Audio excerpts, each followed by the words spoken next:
السلام عليكم ورحمة الله تعالى وبركاته. داوديال ميل كستو جوجتان إيسي كستو داونيسان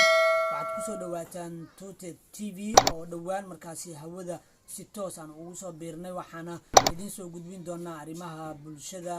wacyigelinta iyo sidoo kale waxaan idin soo gudbin doonaa ciyaaraha dalka iyo dibadda waxaana diiradda aad u saari doonaa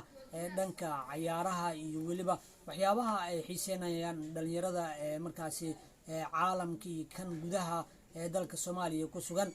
barnaamijkan intuu socdo waxaa si toos ah idin soo gudbin doona ani oo Guuleed Cali Cusmaan ah Guuleed Tuute ayaan ku magac dheerahay janaalkana waa Guuleed Tuute ama Tuute TV sidaad markaasi ka arkaysaan waxyaabaha aan daawadayaasheena u ballan qaadin doono waxay ka mid noqon doonaan in afkaartooda ay ku soo bandhigtaan dhanka wacyigelinta iyo arrimaha bulshada ayaan aad markaasi diiradda u saari doonaa waxaana si toos ah mar walba aan u soo sameyn doonaa barnaamijyo aad u xiiso badan haddii aan barnaamijyada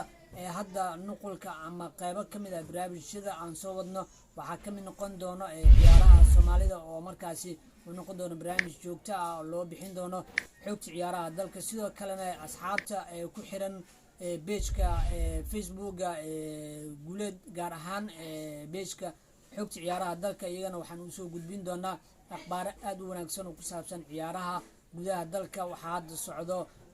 arrimo fara badan oo ugu horeeya dhanka horyaalka Somali Premier League sidoo kale waxaa qayb ka noqon doona tartanka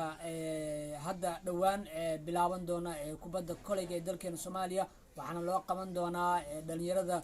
dugsiyada gobolka Banaadir oo ay soo qaban doonaan xiriirka kubadda kolayga iyo sidoo kale dhanka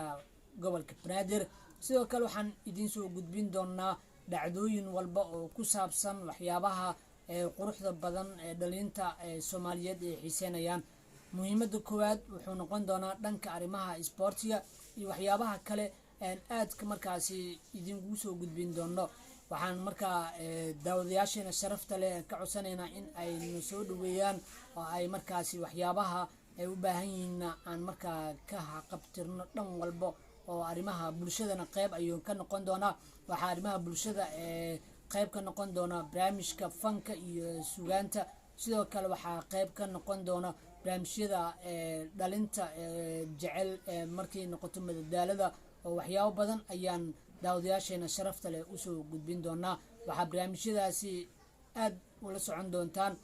YouTube-ka markaasi barta YouTube-kan ku leenahay Guuleed Tuute waxaan aad idinkaga mahad celinaynaa daawashada hadda daawanaysaan waxaan idinkaga tagaynaa sida iyo nabadgelyo ismaqal dambo